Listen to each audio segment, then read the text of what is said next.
The Knights of Pythias is one of the most notable fraternal orders to have emerged in the United States during the 19th century, a time when secret societies, mutual aid organizations, and benevolent fraternities flourished across the country.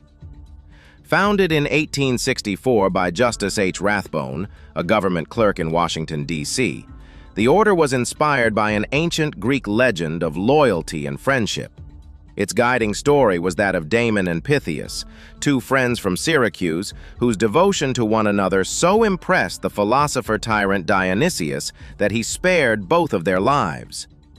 Rathbone saw in this tale a timeless moral lesson about the power of friendship, fidelity, and self-sacrifice.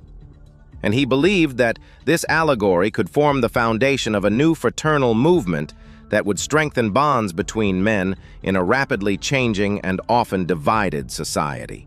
The early years of the Knights of Pythias must be understood in the context of American society in the mid-19th century.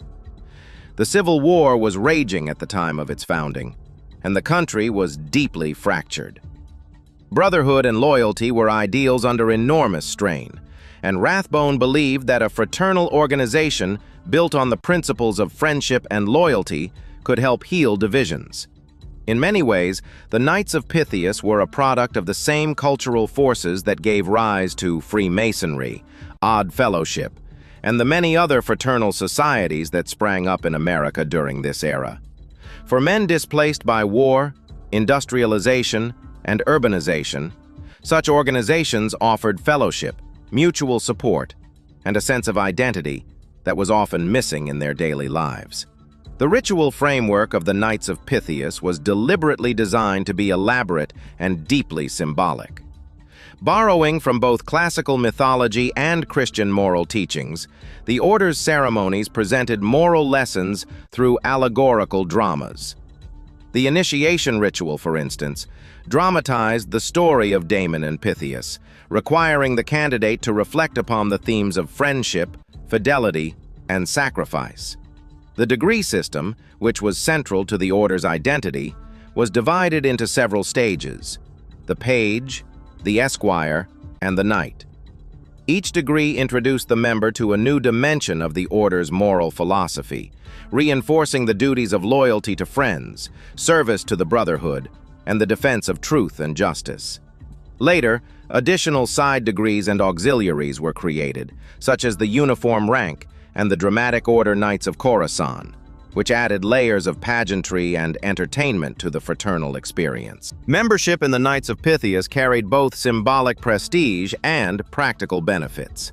At a time when there were few social safety nets, fraternal societies often provided their members with sickness benefits, funeral expenses, and support for widows and orphans.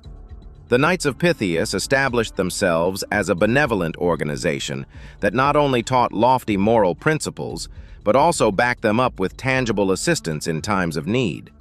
The sense of security provided by such mutual aid was a significant factor in the rapid growth of the order. By the late 19th century, the Knights of Pythias had become one of the largest and most influential fraternal societies in the United States, boasting hundreds of thousands of members. The order's expansion across America was dramatic.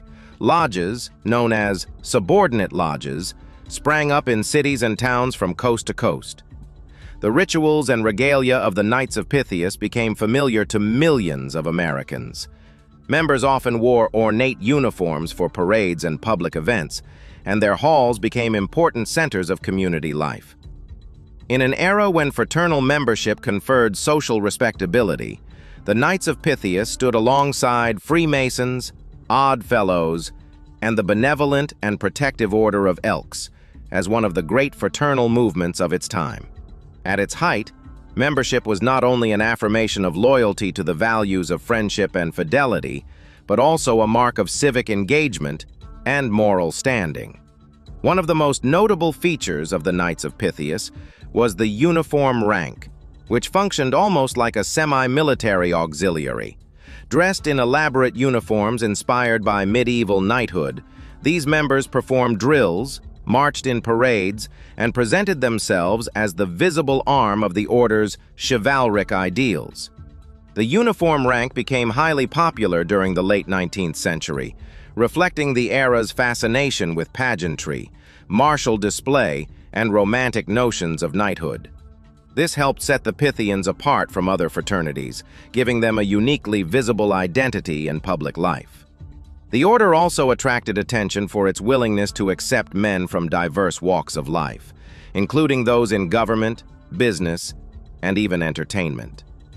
Although the order was originally restricted to men, the growing presence of women in fraternal culture led to the establishment of auxiliary organizations.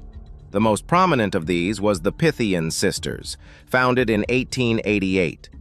The sisters provided a parallel space for women to engage with the values of the Knights of Pythias while contributing to charitable and social activities. Other auxiliaries were established for young people, extending the fraternal model to entire families. This expansion helped reinforce the order's role in community life, making Pythian lodges not just male spaces, but important hubs of social interaction across genders and generations. The Knights of Pythias also achieved a measure of international expansion. Although it was distinctly American in origin, lodges were eventually established in other countries, most notably in Canada, where the order gained a foothold in several provinces. The ideals of friendship and brotherhood were universally appealing, and the order found receptive audiences in English-speaking communities abroad. However, the greatest concentration of activity and influence remained in the United States, where the Pythians were firmly entrenched as one of the nation's most significant fraternal organizations. Despite its many strengths, the Knights of Pythias, like most fraternal societies, faced challenges as the 20th century progressed. The rise of government welfare programs, such as Social Security and unemployment insurance, reduced the practical necessity of fraternal benefit societies. At the same time, the cultural landscape shifted, and younger generations in the mid-20th century were less inclined to join organizations that required elaborate rituals, formal oaths, and significant time commitments. The decline in lodge membership that affected Freemasonry, Odd Fellowship, and similar groups also impacted the Knights of Pythias. By the late 20th century, the order had contracted considerably, though it remained active in many communities. The decline did not erase the order's legacy, however. The Knights of Pythias had contributed significantly to the social fabric of America during its golden age. Many Pythian lodges supported hospitals, orphanages, and charitable initiatives, leaving lasting marks on their communities. Some lodges even built grand halls, whose architecture still stands as testimony to the order's former prominence.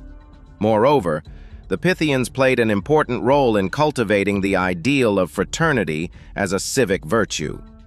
The notion that bonds of friendship and mutual aid could help sustain civil society. Another aspect of the Knights of Pythias worth noting is their ritual secrecy.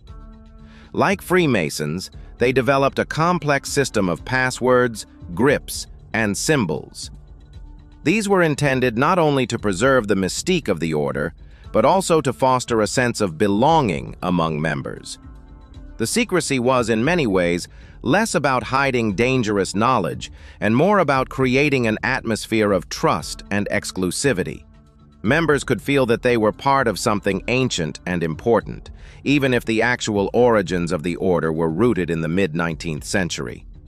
The use of Greek legends and medieval imagery lent the order a sense of timelessness, connecting members to an imagined tradition of knighthood and moral chivalry. In contemporary times, the Knights of Pythias still exist, though on a much smaller scale. Modern Pythian lodges continue to promote the core values of friendship, charity, and benevolence, adapting their work to the needs of today's communities. The order supports charitable causes, provides scholarships, and fosters fellowship among its members. While the elaborate rituals and uniforms of the past are less central today, the spirit of the order survives in its commitment to helping others and sustaining the bonds of brotherhood.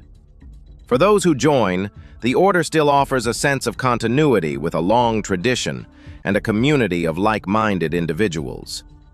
The story of the Knights of Pythias is, in many ways, a microcosm of the broader history of American fraternalism. It demonstrates how ordinary individuals could come together to form societies that were greater than the sum of their parts, offering both practical support and a sense of idealism in a rapidly changing world. It also reflects the rise and decline of fraternal orders as central institutions of American life, flourishing during a time when civic engagement and mutual aid were vital, and fading when other structures took over those functions. Yet, the fact that the Knights of Pythias continue to exist more than 150 years after their founding is itself remarkable, a testament to the enduring appeal of brotherhood and the human need for connection and loyalty. Ultimately, the Knights of Pythias stands as a fascinating example of how ancient stories can be reimagined to meet modern needs. By drawing on the tale of Damon and Pythias, Justus Rathbone created a framework that resonated with millions of men who longed for stability, loyalty, and moral grounding in turbulent times. While the order may no longer command the cultural prominence it once held, it remains an important chapter in the story of fraternalism, a reminder that ideals like friendship and fidelity have the power to unite people across generations.